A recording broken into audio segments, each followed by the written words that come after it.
All right, welcome to lecture 5. We are going to look at group theory and selection rules. So it's going to be a very math heavy lecture again.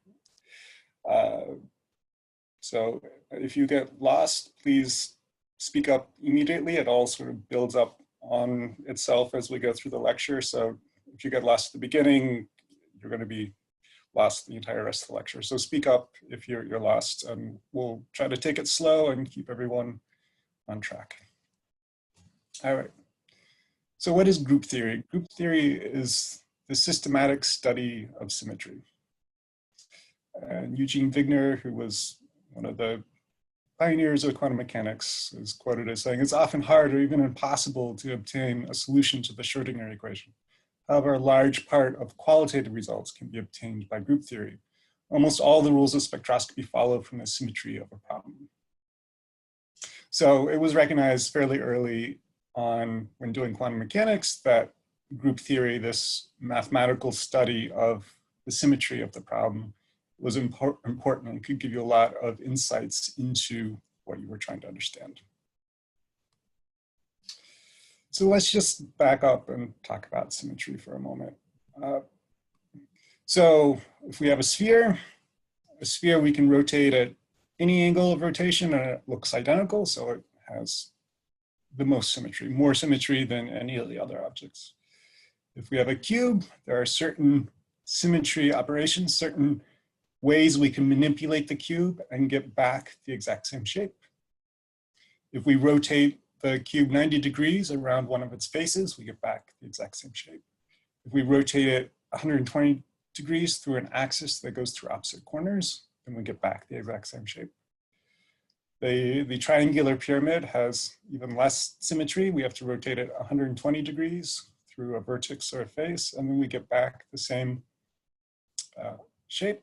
So different objects have different symmetries. There are different amounts you can reflect them to get back the same object. So we're going to use this idea of how do we get back to the same object. And here we're starting with some very concrete examples of rotations of objects that you could physically hold.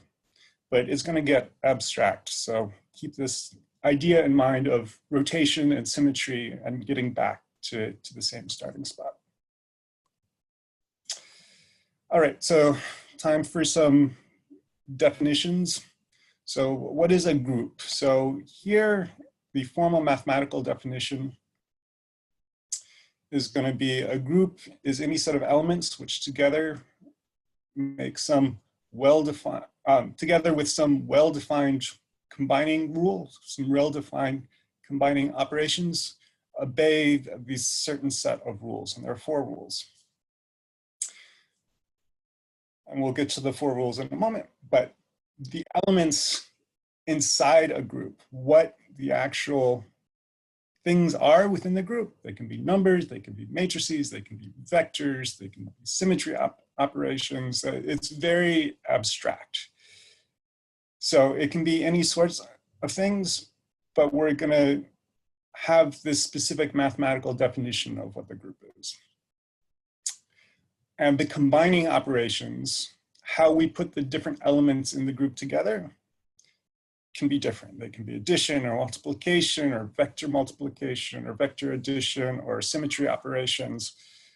So that is also, again, very abstract. It can be a lot of different things, but if we don't care what the elements are and don't care exactly what the combining operations are, then this set of rules that make up group theory can apply, and then we can get some surprising insights to our physics problems by applying group theory.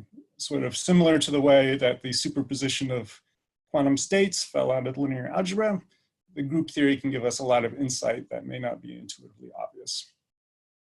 So the 4 rules which define a group.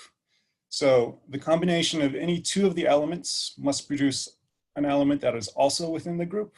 So it's sort of a closed system. You take 2 elements, you apply the combining rule, you get something that's still within the group. The group must contain an identity element, so that when you do that, operation, it's sort of, you get back the,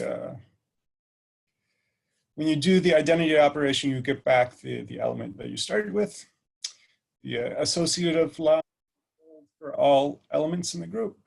So combining AB and then combining that with C must be the same as combining BC and then combining that with A.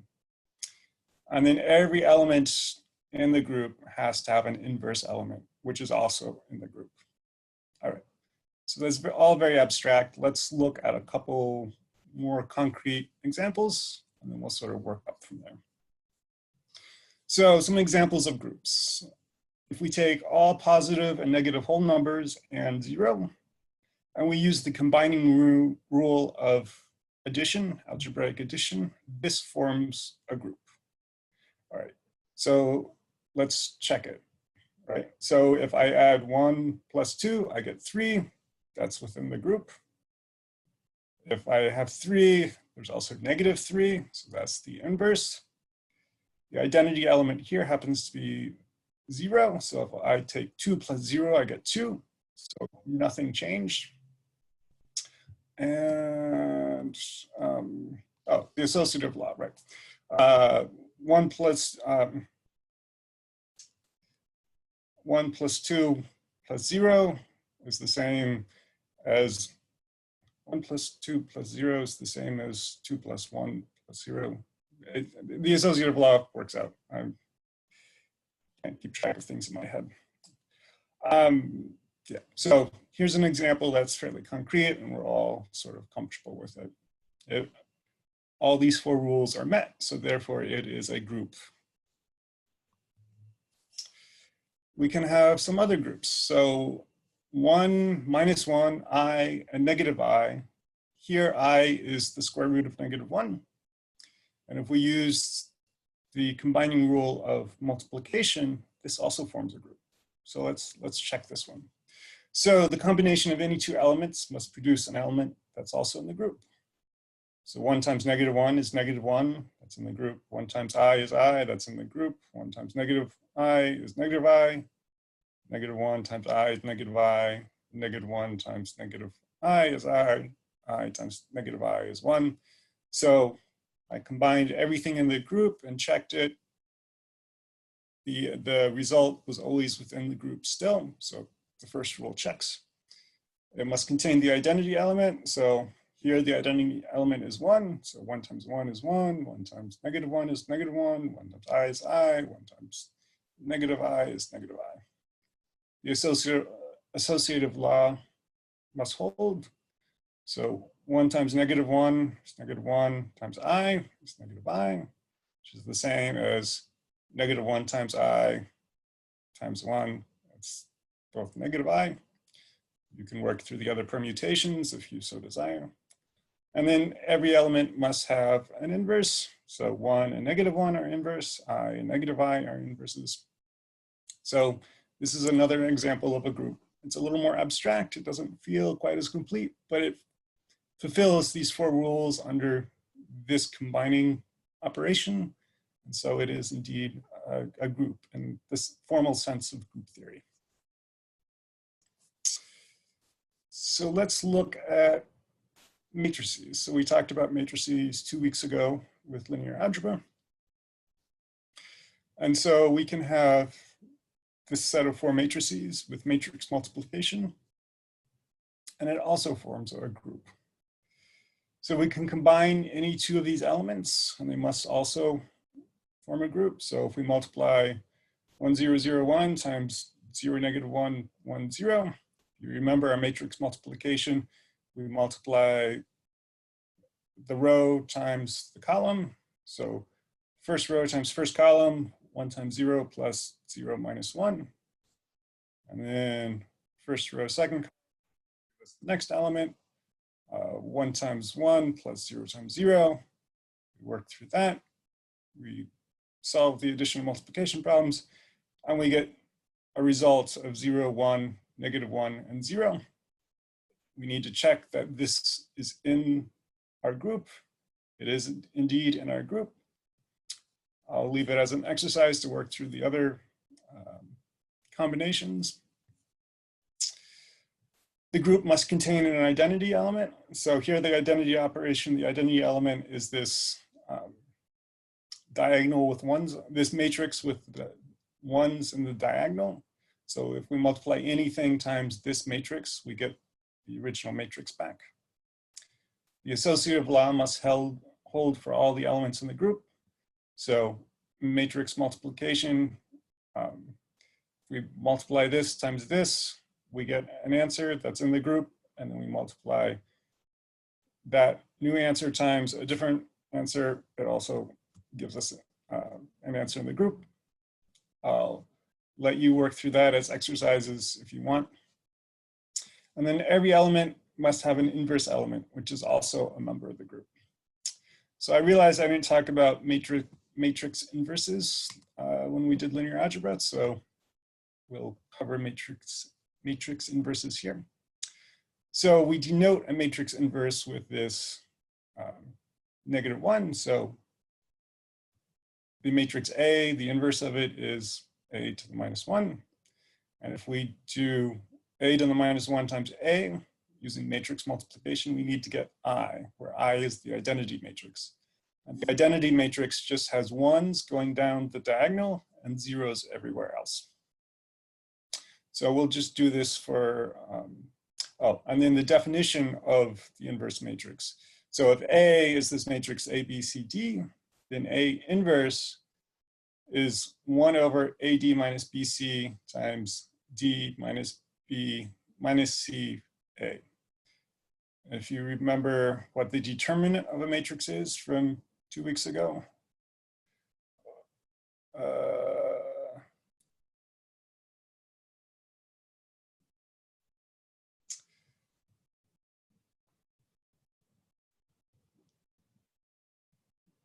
sorry, there's a comment in the chat. So for the example of the 1 minus 1, I and negative I, how do we get the inverses when the combining rule is multiplication? Shouldn't the inverse be itself? Where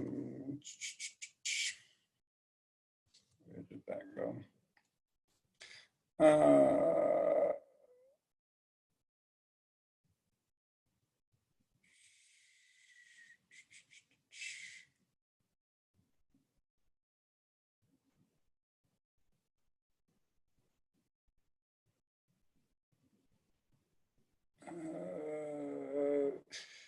So I think for this example, the inverse is 1 and -1, and I and negative I. I may have to think about that a little bit more. When we do the matrix example that we're working on, you'll see that the inverse is in fact itself. So that's certainly possible.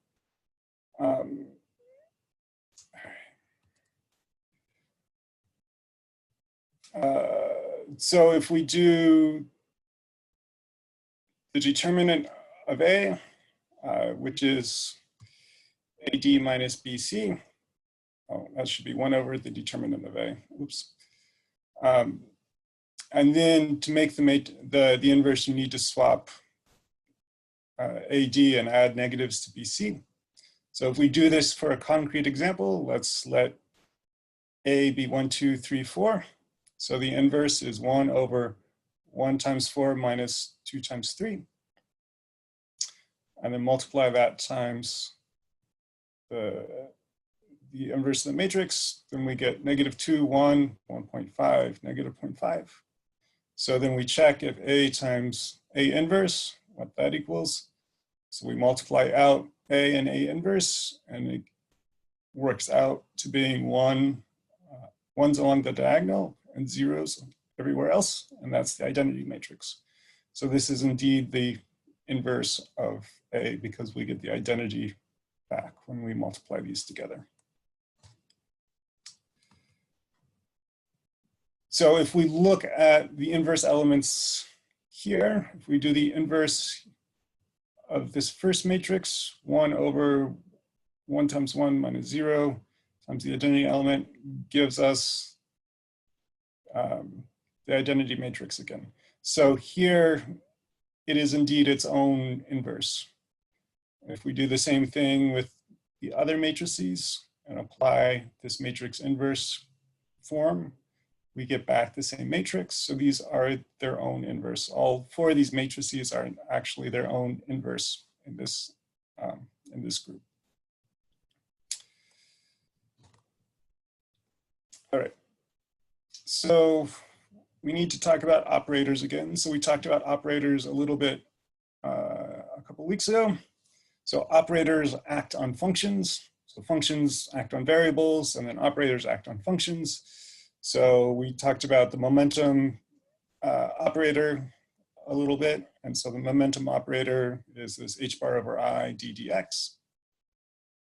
And when we're working in group theory, all the operators we're working with must be linear operators. So if we let O be an operator and F is a function, all linear operators must obey the sum law. So we can distribute the function across operator 1 and operator 2. The product law, where we can multiply O2 operator 2 times F. So we can operate with operator 2 on F and then operator and operator 1 on F. The associative law, so we can change the order. And the distributive law, so we can distribute the operators out. All right, so those are just the rules for linear operators, and everything we'll be working with will be a linear operator. All right, so now we're going to move to symmetry operators. So these are operators that move an object in such a way that its final position is indistinguishable from its initial position. So with the cube, if we rotate the cube about one face, 90 degrees, then it ends up being indistinguishable from the initial position.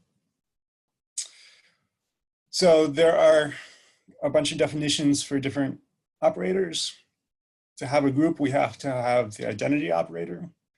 For symmetry operations, the identity operator is you do nothing. It just sits there. And this is denoted E for Einheit. A lot of this was formalized by Germans over the years, so a lot of the terms are still in German for historic reasons.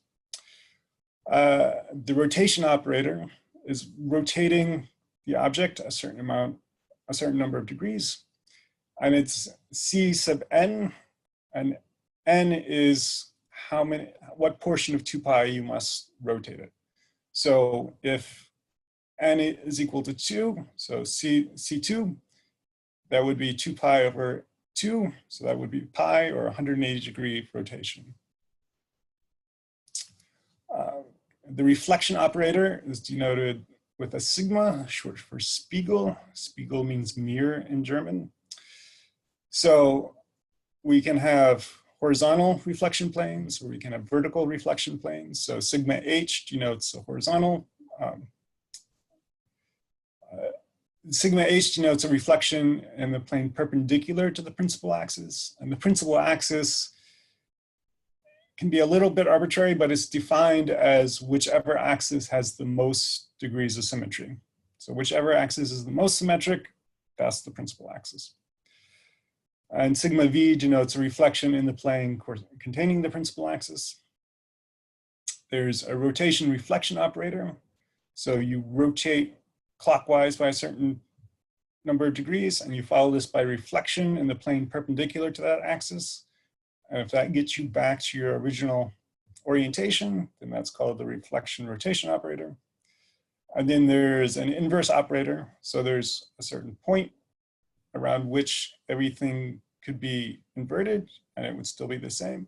So in the case of the cube, the very center of the cube would be the inversion point. And so around the cube, if we inverted all the corners and all the faces around the center point, we get back something that's indistinguishable from our original orientation. So there's a bunch of notation, and I don't expect anyone to take this all in now. It's more the point you can at least know what to go look up when you come across these terms in a paper you're reading or in something like that. So there's a couple different notation systems. The Schoenflies system uses this notation. So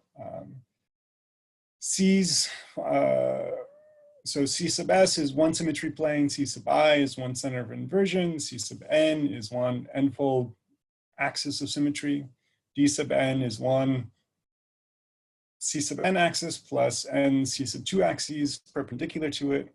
C sub NV is C sub N axis plus N vertical planes sigma V. Sigma NH is one C sub N axis plus N horizontal planes. D sub NH is those of DN, which I apparently forgot to put on here, plus a horizontal plane. Anyway, we're going to just work with C2V and C3V mainly today because it's a lot of mental manipulating things and it's easy to get quite lost. So the other notation that you see commonly in papers is the Hermann-Maughan notation, and it's really used for crystallographic symmetry. So sometimes you'll see people saying, we worked with this crystal and it's a 2 mm crystal. That's the same as a C2V symmetry. I'm going to stick with the Schoenfield's notation just because I was trained partly as a physical chemist, so I think in the molecular picture a little more than I think in the crystallographic picture. They're equivalent. There's some arguments why the Hermann-Maughan notation is better for crystallographic systems, but that's more details than we need today. Just sort of have an idea of what the two systems look like, and you can always go and look up exactly what the symmetry properties are for what you're doing. But just know that sometimes people use this Schoenflies notation, especially if they're talking about molecular symmetry, and sometimes people use the Hermann-Maughan notation, particularly if they're talking about crystallographic symmetry. And as we talked about in the first lecture, crystallography can be quite important for quantum materials. All right, so now we're going to move up to what are called point groups.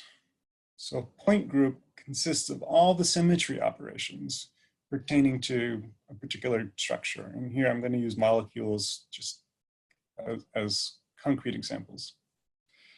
And the combining rule in point groups is one symmetry operation followed by another. So as I said, E is the identity operator that's doing nothing. Here I drew my picture of water as balls on springs that I used last time. The C2 rotation is this first picture where we take the molecule and we rotate it 180 degrees about that center axis. And you can see if we assume that the hydrogens are indistinguishable as we rotate it 180 degrees, we're back to the same object and we can't tell it's been changed. And then there are two mirror planes and they're both in the vertical plane. So we could slice it as in the second picture down the middle of the molecule. And then as we mirror across that plane, the molecule looks unchanged. Or we can slice it across the middle of the water molecule, and the two hydrogens would swap places and the molecule would be indistinguishable. So for water, this ends up being a C2V point group. So there's a C2 rotation axis and two vertical mirror planes. So we can write these symmetry operations as matrices. We can use a position vector describing the point of the atom if we're doing molecules. And then we can use matrix multiplication to describe the symmetry operations, and that will do the operations for us. So for the case of the inversion, if we do -1, -1, -1 all the way down, and we have x, y, z. And then that will flip x to minus x, y to minus y, z to minus z. And there's your inversion operator for the written as a matrix. So we can write all these symmetry operations as matrices, which is useful because it goes from having to think of things abstractly and manipulate things in space in your mind to actually being able to just multiply things out and look at what the results are. All right, so let's work through some examples. So we'll take another C2V molecule, this time sulfur dioxide, and let's think about the PZ orbitals. So remember, orbitals are S orbitals are spherical, P orbitals are sort of dumbbell shape, D orbitals are all sorts of funny shapes. So the PZ orbitals are going to be these dumbbell shaped orbitals. And for the moment, as we think through this, let's go ahead and label the oxygen atoms alpha and beta. They're indistinguishable, but just to help us think about manipulating this object, this molecule in space, it'll be easier if we put some labels on them. So under the sigma v, which is the mirror axis, A and B, alpha and beta are going to swap places. So if we have the sigma v, the mirror plane that goes straight across the middle of the molecule, alpha and beta are going to swap places. Alpha and beta are the same, they're indistinguishable, so we're really back to the same molecule.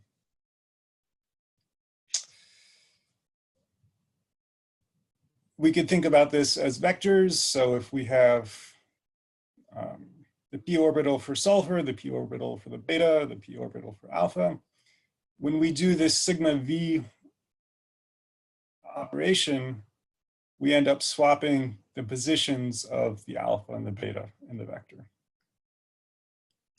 If we want to write this out as a matrix, we have our vector ps, p alpha, p beta, and we multiply it times this matrix, which performs that sigma v operation. And then we get back this swapping of the beta and the alpha on our vector. So now if we have our object, we apply this matrix operator, which is the matrix representation of a symmetry operation. We get that same mirror inversion.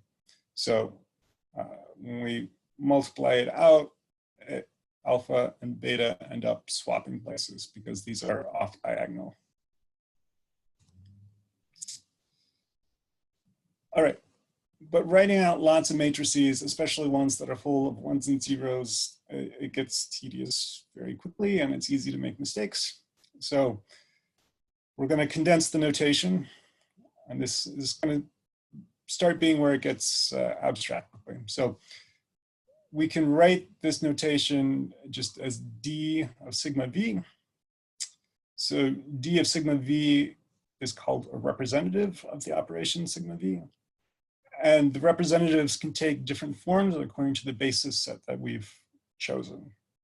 So we talked about basis sets a little bit back when we were doing the linear algebra, but you can think of it as just coordinate changes. If we're going from Cartesian coordinates to spherical coordinates, it's the same space, it's the same information, it's just represented slightly differently. Sort of where your starting points are is a little different, how you're defining the space is a little bit different. It's a slightly different coordinate system.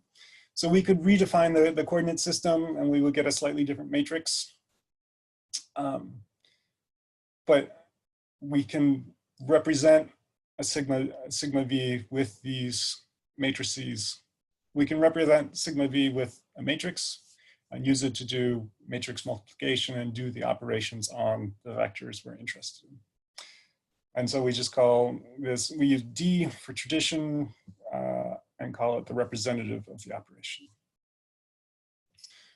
So we could go ahead and work out the representatives for the other symmetry operations. So the C2 representative, we're going to have our sulfur dioxide. If we do a C2 operation, we rotate the molecule 180 degrees. And we can see that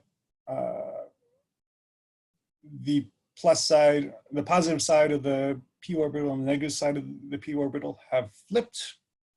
So before, the positive side switched to the right, and now the positive side switched to the left. So we need to add negative signs because we've changed the polarity of the molecule with this. So we need to add the negative signs, and then we swap alpha and beta's position. So we need to have these as off diagonals because that will swap the positions. It will swap the coordinates in the vector. If we do sigma prime v, so sigma prime v is the other mirror image. So again, we're doing the mirror image going along the axis of the molecule. So we're flipping the positive and negative lobes of the pz orbital, but beta and alpha stay the same. So now beta and alpha are on the diagonal, so they don't mix, they don't change. But we flipped the sign for all the all three pz orbitals, so we need negatives all the way down. And then the identity operator doesn't do anything. The molecule just sits there. It's exactly the same. So we can take all those representatives and we put them together in a group, and we traditionally label that capital gamma. And it's the set of matrices that represent all the operations of the group. And it can have different dimensionality. So we're working in 3 dimensions, so we usually denote it as gamma 3. And the character of the matrix is the sum with the diagonal elements. So this is just a definition from linear algebra that I forgot to include 2 weeks ago. So if we just do the sum of the diagonal elements, that gives us what is called the character of the matrix. So the character for the identity matrix is 3. The character for the C2 matrix is -1. The character for the sigma prime v is -3. So you're just adding up the diagonals of the matrix, and that is called the character, just by definition. So here I've tabulated the characters of our different representatives. So 3, -1, 1, and -3 for our 4 different symmetry operations that are in this C2V group. So here's our 4 representatives. They're what's called block diagonal. So they're almost diagonal, but not quite. So we can break them up into little blocks, which I've highlighted in gray. And if we look at them, we can see that all these symmetry operations never mix that P sub s with the P alpha or P beta. The P sub s just stays up by itself. It can flip sign, but that's it. So it's linearly independent. It's by itself doing its own thing. It's not interacting with the other ones.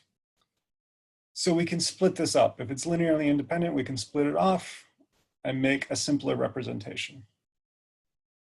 So one part, we'll split this basis into 2 parts. One part will be the PS, and the other part will describe P alpha and P beta. So now the PS is really just one-dimensional. It's just numbers. It's a one-by-one matrix, which is just a number then. So it's one-dimensional. So the character for this one-dimensional matrix is going to be 1 for the identity operator, -1 for the C2 operator, 1 for sigma v, and -1 for sigma prime v. So the remaining 2 basis functions are still a two-dimensional matrix, two-dimensional space. we could write gamma 3 equals gamma 1 plus gamma 2. And gamma 1 is what's really called the irreducible representation.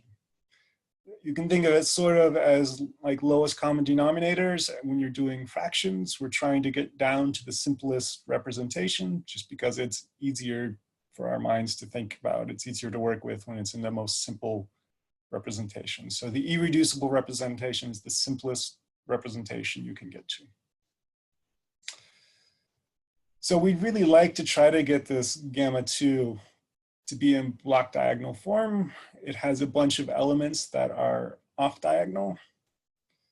So in the C2, there's some off diagonal elements. The sigma V, there's some off diagonal elements. We're going to try to get that into a simpler form, into an irreducible form. And if we remember that we can take linear combinations of solutions, that's still a valid solution to a matrix. And so we're going to take a linear combination of P alpha and P beta, and we'll call that P1.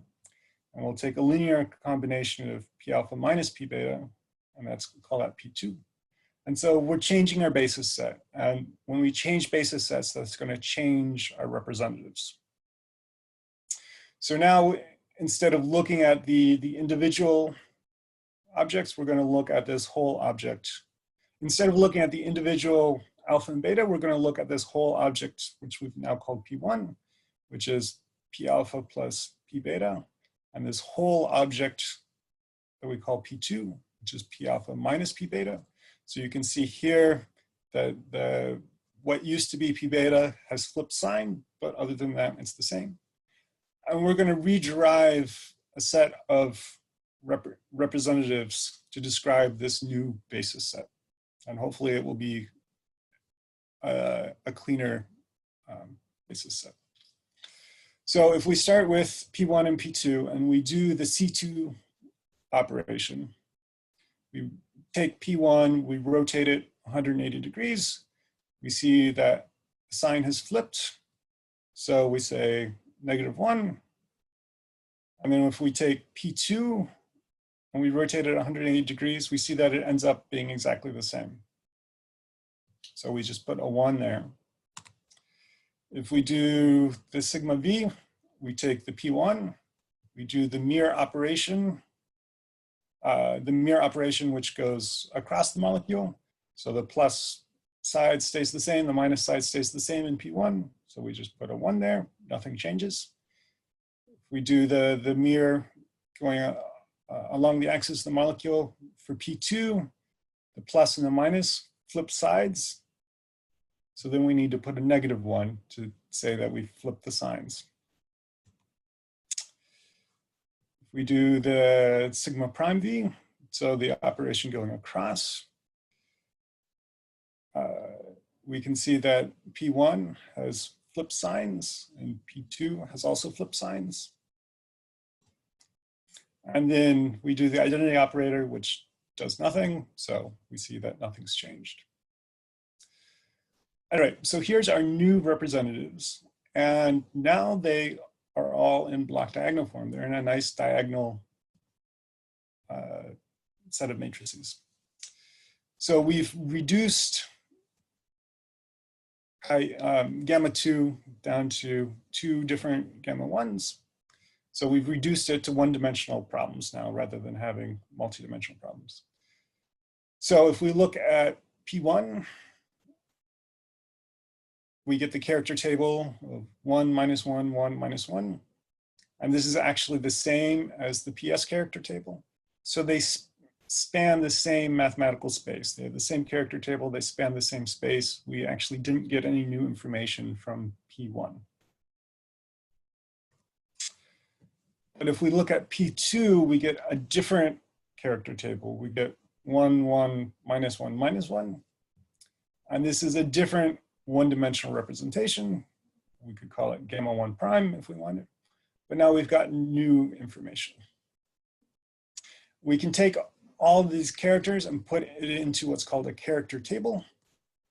Here's the Ctv character table. And there's a huge amount of information piled into this. And so we'll work through it sort of slowly in pieces. Character tables you can just look up. They're fairly standard in a chemistry book, or you can just look them up on the internet quickly, and they will always look something like this. And then you just need to figure out which symmetry group your system has. I mean, you can look up the character tables and you can pull out a lot of information from the character tables without doing huge complicated integrals and things like that. So how do you read this character table? So each of the entries are called a character, and they're denoted with the Greek letter chi. The rows are symmetry species. When it's a one-dimensional matrix, like with water, we managed to reduce it all down to one-dimensional representations. We label them A or B. We label it the symmetry species A if under the principal rotation we have a positive one. If nothing changes under the principal rotation, no flipping of signs. So we label that one. We label that A. If we have a change in sign, so under rotation there's a change in sign, we label that a B. Those are the symmetry species, and those are just definitions, someone labeling them A and B. If you have a system where it's impossible to get down to a one-dimensional representation, and there are symmetry groups where that is the case. If you're stuck at a 2D representation as the irreducible form, it can't get any simpler than that, then it would be labeled E. It's confusing that they use E as a symmetry operation and as a symmetry species, but that's the notation that has been chosen, and I don't get to change it, unfortunately. Anyway, and they use T for a three-dimensional representation. If you have a matrix that won't reduce below 3 dimensions, then you label it T as a symmetry species. The subscripts, so A1, A2, B1, B2, are just telling us that there's 2 irreducible representations that are the same type. So we have the 2 mirror planes, sigma V, sigma prime V, and they operate differently. We have 1s and negative 1s for the A1 and A2, but they still have the same symmetry species because under rotation they're the same. So that's why we label A1 and A2 to denote that there are 2 different types of A representations. In B1, B2, there's 2 different types of B representations.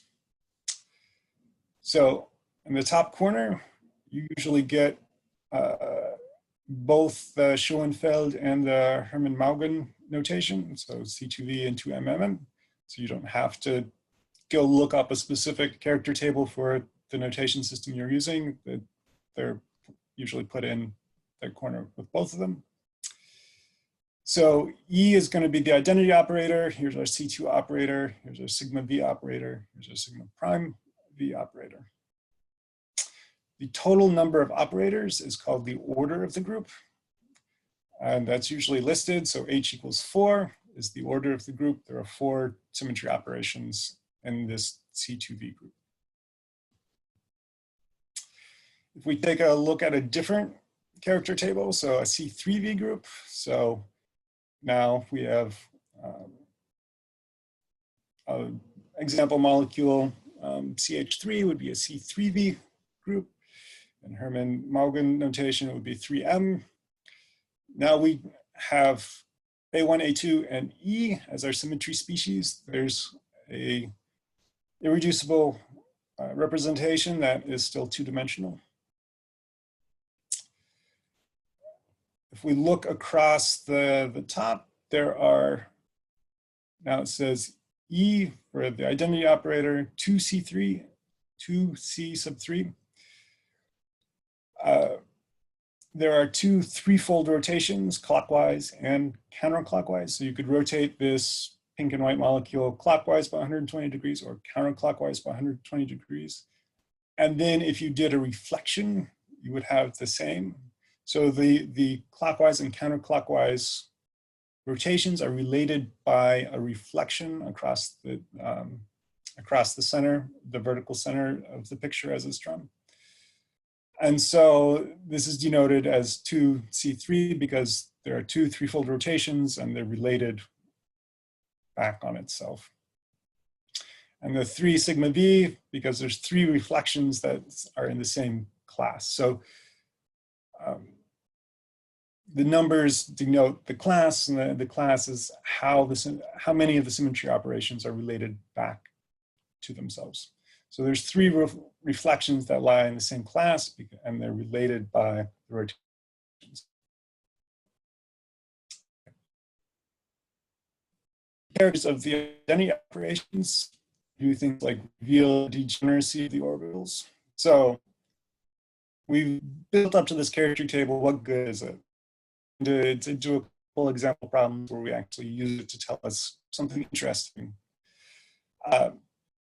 So if we wanted to know what the degeneracies are, so remember a degeneracy is whether it has different energy levels or the same energy level. If two things have the same energy level, they're said to be degenerate. So any orbital with symmetry labels A1 or A2 is going to be non-degenerate. They have different energies. And any doubly degenerate orbitals would be labeled E, and they would have the E symmetry species because it has a character of 2 in the character table.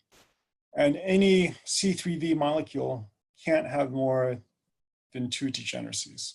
It's impossible for it to have 3 degeneracies due to symmetry. And we can see this when we look at their character table. Highest character, the maximum character is 2. And so there could be there could be something that's doubly degenerate, but there can't be anything that's triply degenerate. All right, so let's think about how we can use this. If we look at our friendly water again, and we look at just the px orbital of the oxygen, under the C2 operation, so we rotate the molecule 180 degrees, the sign of that px orbital will flip. So C2 is -1.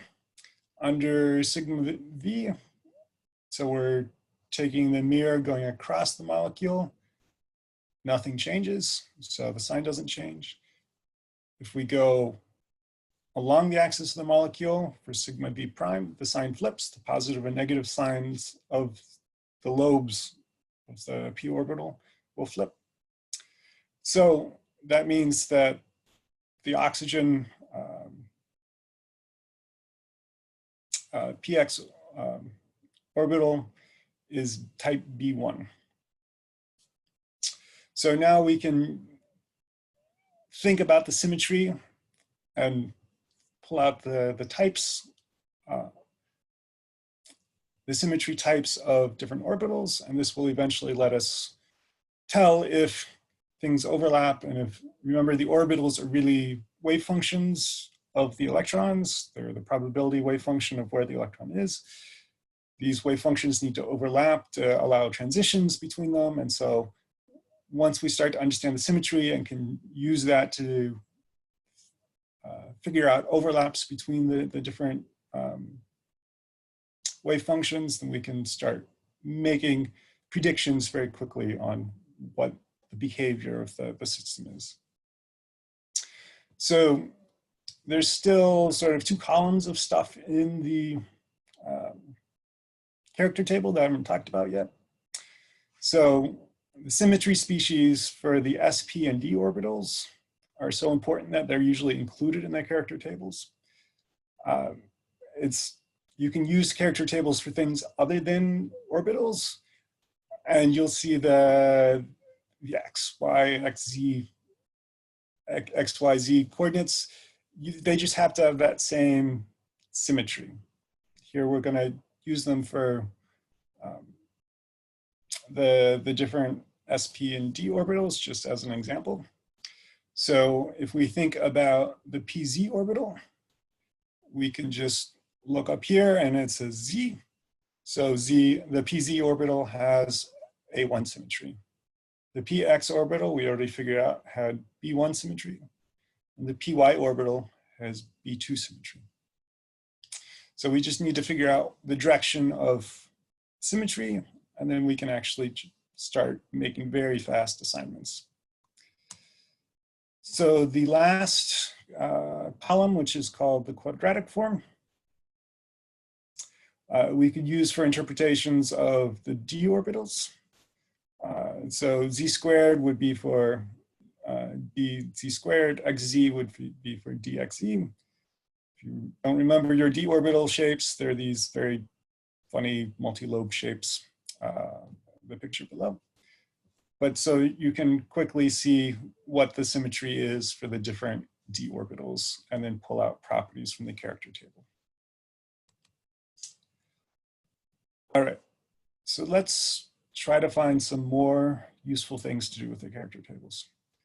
So let's talk about vanishing integrals. It sounds sort of like a magic trick. But anyway, so if we have some arbitrary integral, and we'll call it I, and it's the overlap integral between f1 and f2 d tau. So f1 and f2 are just two arbitrary functions.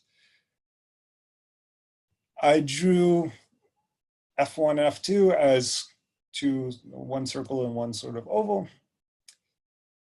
And what we care about is the overlap. And the integral is going to give us the overlap between the two functions. And this overlap area is invariant under symmetry operations. So it doesn't matter if I rotate it, it doesn't matter if I do a mirror image, the area of that overlap is always going to be the same, right? The volume element d tau is going to be the same however you rotate your coordinate system, however you mirror image your coordinate system. So the integral I, which is the overlap between these two functions, is only going to be non-zero if the integrand is also invariant under symmetry operations. So this integrand, the f1, f2 has to also be invariant under symmetry operations. So remember, functions can be symmetric or asymmetric. X squared is going to be a symmetric function, right? X cubed is going to be an asymmetric function. For I to be non-zero, both f1 and f2 need to have the A1 symmetry species. So if we're going to have an overlap, f1 and f2 both have to have A1 symmetry species. It doesn't mean, if f1 and f2 both have A1 symmetry species, it doesn't mean that I can't be zero. There could be functions that are so far apart, they don't have an overlap.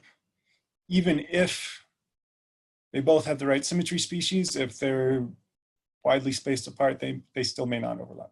So there are other reasons that the overlap integral may be zero, even if they have the same symmetry species.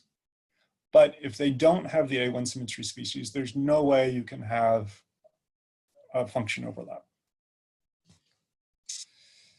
So let's do sort of a more concrete example, but something a little bit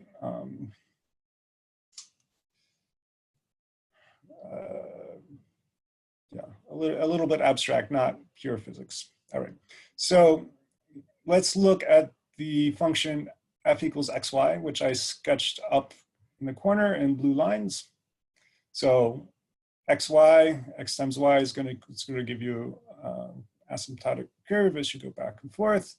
It's going to be positive in the top right quadrant and positive in the bottom left quadrant. It's going to be negative in the top left quadrant, negative in the bottom right quadrant. So let's pretend we have some crazy wave function that gives us this shape. And then we have some other wave function or region that we care about, some other wave function, and it makes a triangle. So what is the overlap between f equals xy and an equilateral triangle centered at 0, 0. So we said both F1 and F2 need to have A1 character, need to have the A1 symmetry species. A triangle has D3h symmetry. So it's got D3h symmetry. If we pull up the D3h character table, and we can look for xy because that's the function we care about, f equals xy. If we come over here to xy in the quadratic form, we find that it has an E prime symmetry species. So already, without doing any integrals or having to think about it really hard, we had to think what the symmetry of one of the wave functions is, and then look up the right character table. And we found that. And so the xy character of the triangle is E prime. E prime is not A1. So the overlap integral must be 0. We can look at this example and we can realize that the equilateral triangle, my drawing may not be perfect, but the equilateral triangle should have equal negative parts and equal positive parts. And so it would end up canceling out to 0 when you tried to do the overlap between f equals xy and the triangle, just because you have negative lobes and positive lobes, and it sums up to 0. But without having to write out integrals and just using the character table and the symmetry of the problem, we can already tell that the overlap integral is 0. And so there could never be a transition between those two wave functions because they just don't overlap. All right, so that idea of overlapping integrals and using symmetry to look and try to figure out whether there overlaps, whether transition is allowed or forbidden, is called selection rules. So you must have overlapping wave functions for transitions to be allowed, and different types of optical spectroscopy have different selection rules. Remember, Raman was a scattering process, and infrared was vibrational absorption, was an absorption of an infrared photon, but only between vibrational energy levels. And UV vis was electronic transitions, and second harmonic generation was 2 photons in, 1 photon out. All these processes have different symmetries, and then that will have different selection rules. The selection rules are just sort of putting into English whether this is allowed or why these processes would be allowed or not allowed. So if we think of absorbing light, the UV vis process, we shine visible light on a sample, the sample absorbs it. So for a molecule or atom to be able to interact with the electromagnetic field, it must at least possess transiently an oscillating dipole. So this is sort of a very classical picture. We have our dipole. As the dipole oscillates, we get electromagnetic radiation. We brought electromagnetic radiation in, and it caused the dipole to oscillate, and the electromagnetic radiation would be absorbed by the oscillating dipole. Quantum mechanically, this is often called the transition dipole moment. And we can write this out. In the transition dipole equation, we'd say mu between the final and the initial state. And now writing integrals, again, is quite tedious. You start to notice the theme of trying to condense our notation into something that's much more tractable. So we went from matrices to character tables. These sets of triangular brackets are called Dirac notation or bracket notation. Instead of writing out the integral, the bra, which is the triangular bracket on the left, corresponds to having the complex conjugate of the wave function. So bra f mu ket I is the same as the integral of the complex conjugate of the wave function in the final state times the transition moment dipole operator times the wave function in the initial state, d tau. So this, here again, we're doing operators and we're taking the integral, which basically gives us the overlap between the wave functions under this operator. And we condense this into this Dirac notation.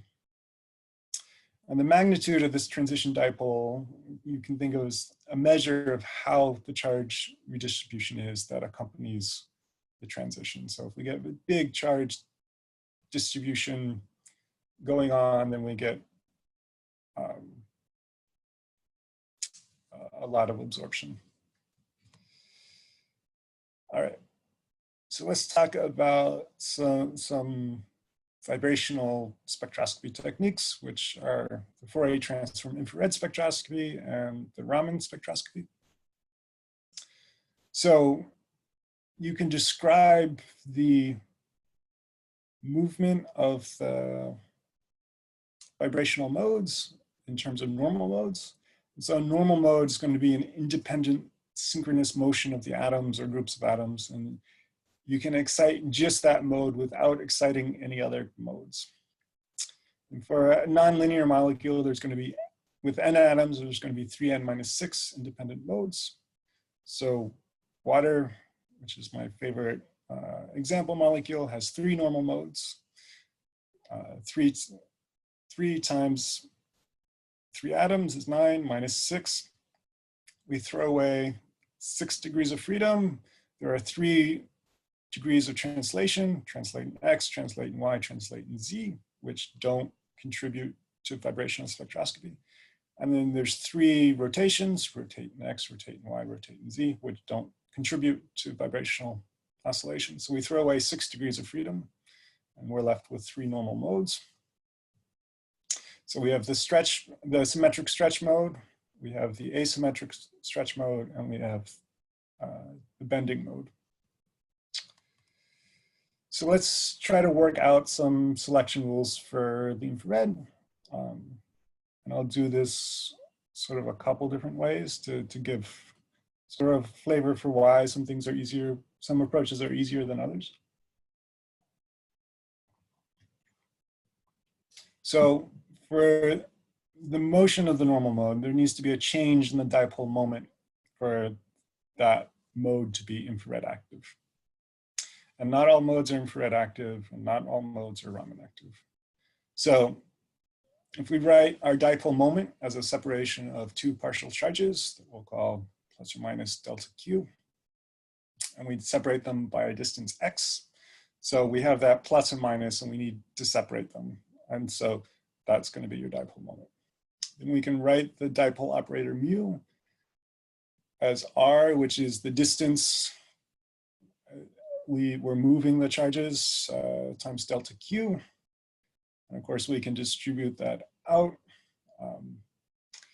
The R equilibrium plus the displacement x. So R equilibrium times delta Q plus x times delta Q. And the R equilibrium times delta Q is going to be mu naught. That's just going to be the normal at rest equilibrium dipole moment. And the x delta Q is going to be that transition dipole moment. We can go back to our Dirac notation. Mu naught is just going to be a number. It's going to be your transition. It's going to just be your normal dipole. So it's just a number. And so it can be pulled out of the Dirac notation. And then the delta Q is just going to be a number, but the X is an operator. So it has to stay in the Dirac notation. So now we have this bracket of F and I. This represents the integral overlap between the final state and the initial state. And we talked about orthogonal states when we were doing linear algebra. And the way we define our vibrational energy level states, they're by definition orthogonal. So this Fi overlap integral is 0 because they're orthogonal. If it's orthogonal, you have no overlap. So then we have delta Q is really equal to d mu dx. And so what we have is this bracket with the x operator in the middle, d mu dx on the outside. So if we have our parabolic potential, which is how we think of the simple harmonic oscillator, we think of vibrational motion as basically a simple harmonic oscillator, and basically gives us this parabolic potential. We can write the Schrodinger equation for the parabolic potential. And it's been found that the solution of this equation, the wave function is NV e to the minus y squared. So the NV is just a normalization constant. The HV is what's called a Hermite polynomial. It's this series of polynomials. For now, you can just accept that there's this series of polynomials that someone came up with that work for this solution, and then this Gaussian function. So the Hermite polynomials for v equals 0 is 1, for v equals 1 is 2y, for v equals 2 is 4y squared minus 2. You might guess that there's a recursion relation. Given one Hermite polynomial, you can calculate the next one and then calculate the next one from the previous one and keep going. Right, so we have a Schrodinger equation. We can plug in the solutions with these Hermite polynomials. Trying to get the transition dipole moment, we can use the recursion relation to calculate the next Hermite polynomial and substitute that back in. We do a bunch of just substitution. And then this all works out such that the first integral is 0 unless the final state is equal to the initial state minus 1. And the second integral is 0 unless the final state is equal to the initial state plus 1. So it ends up the transition dipole moment is 0 unless the change in vibrational motion is plus or minus 1. So we can go up 1 vibrational energy, down 1 vibrational energy level. Otherwise, there's no overlap and we're done. So that was not the simplest way to get through it. If we go back and we look at the normal modes, so the normal modes also have symmetry, right? So if we look at this symmetric stretch and we apply, this is still a C2V molecule, so we apply the symmetry operations for a C2V molecule. If we rotate this 180 degrees, it looks this. If we rotate the symmetric stretch 180 degrees, it still looks the same. Things are still moving in the same direction. If we do the two mirror planes, that doesn't change the direction of the motion. So then it ends up being all ones, and so it's a A1 mode. If we look at the asymmetric stretch, if we rotate this 180 degrees, now the vibrational motion is going the opposite direction. So it needs to be a -1 because we've changed the sign of the motion. If we do the two mirror planes, we do one mirror plane, it looks the same. If we go along the axis, we go across the axis and do a mirror plane. Now we've again flipped the direction. And so then we can see that this is a B2 mode. If we look at the bending mode, we rotate it at 180 degrees, it looks exactly the same. So it's 1. If we do the two mirror planes, it still looks exactly the same. The motion looks the same direction. And so that ends up being an A1 mode.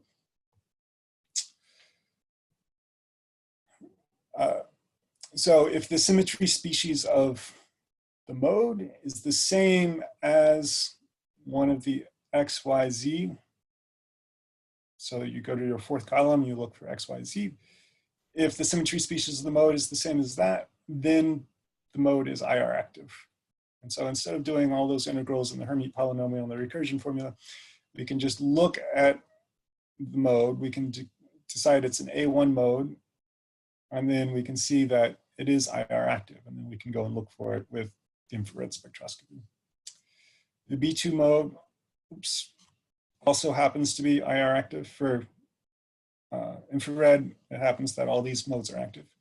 But if we had a molecule that somehow had A2 symmetry, that would be IR forbidden. We wouldn't have, there would be no way we could get that mode. We can also go the other way. I'm an experimentalist at heart, so I can take an infrared spectra of water, I can get 3 modes, and then I can come back and I can try to identify which modes. I can use the character table to start putting peak assignments onto my data. Which modes am I allowed to see, which modes are forbidden to see, so they couldn't possibly be in my data.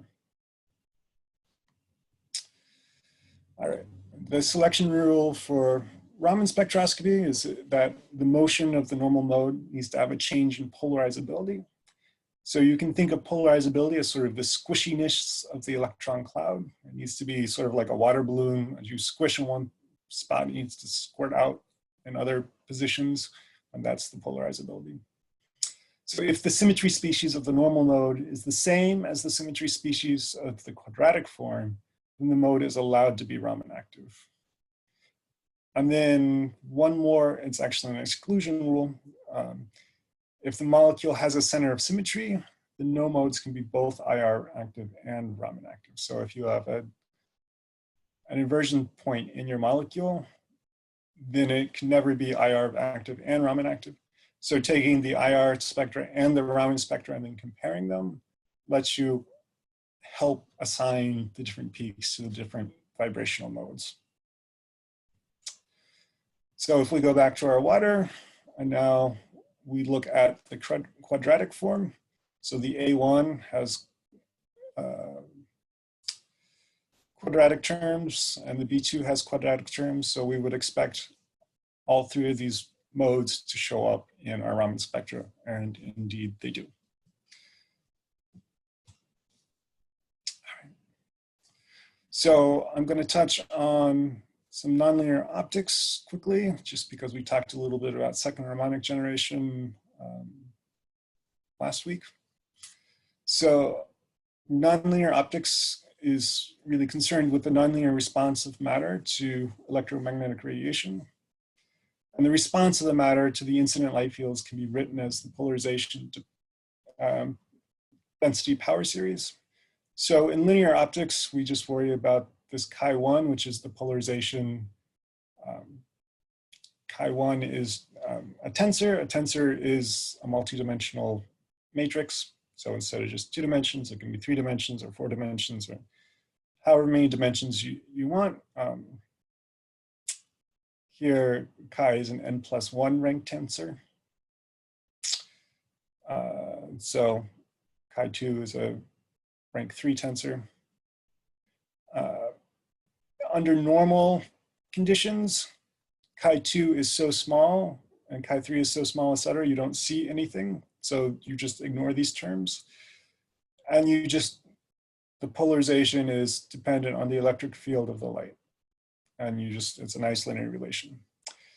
When you have a pulsed laser with femtosecond pulses, you're squishing all the photons in time and space down to 100 femtoseconds, and you're focusing it to half a micron, something like that. Then the electric field, I'm jumping back from the particle picture to the wave picture, the electric field of the light is so strong that this electric field squared term, so the electric field of light times the electric field of light, this electric field of light squared overcomes the smallness of chi2, and you start to see second order effects. And then if you have even stronger electric fields, you can see third order effects or fourth order effects. Yeah, people have seen higher and higher order. second or third order what you typically run across in lab. So just to have a picture again, so for our linear response, we send in our light of omega, a frequency omega. The electric field of light's oscillating at frequency omega. We have our electron cloud. The electric field of light is setting up a dipole moment that's oscillating back and forth. And we get, as long as the polarization can respond linearly with the electric field, we send in omega, we get back omega. We don't have any change in frequency.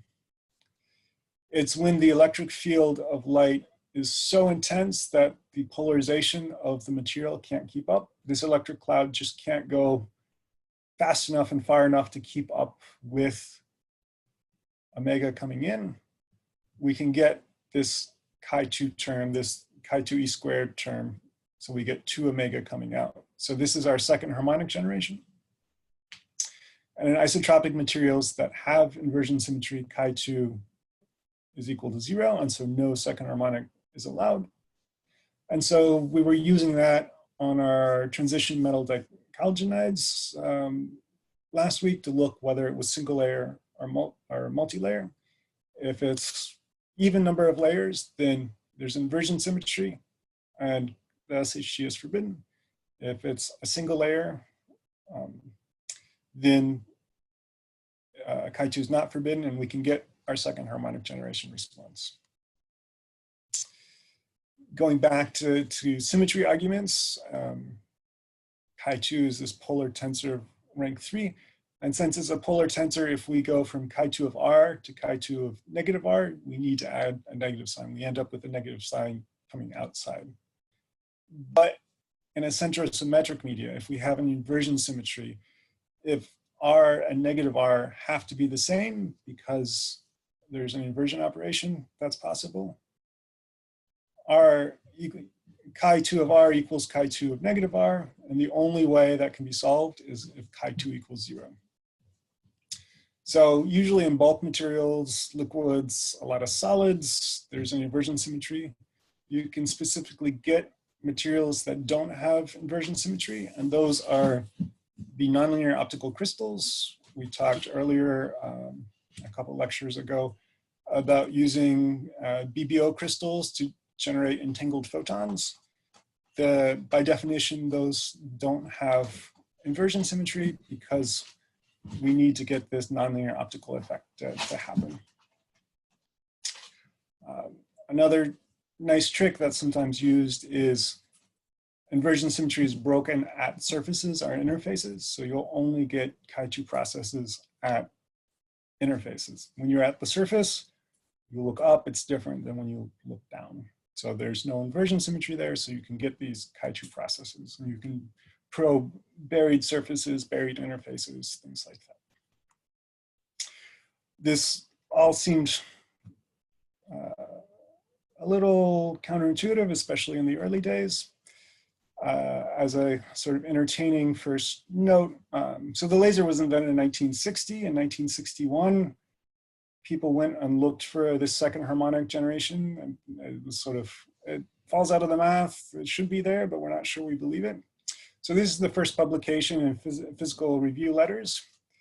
Here is the light, the excitation light going in.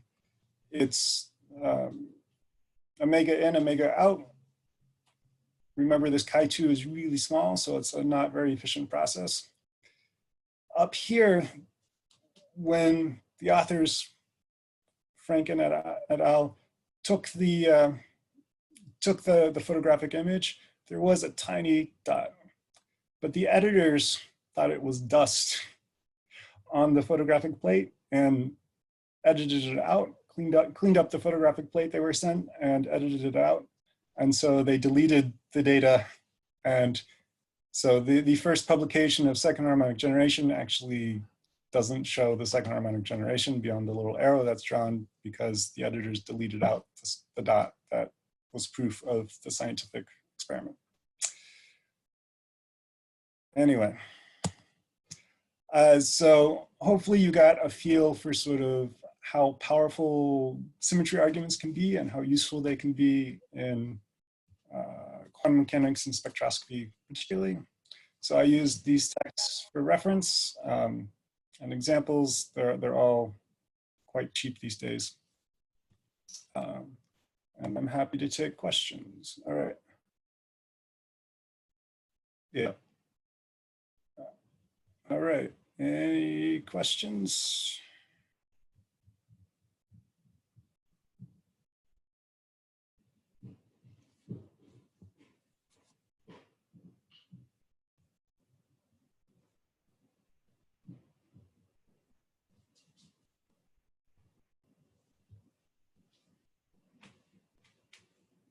You have your talk? I'm still giving my talk, please, guys.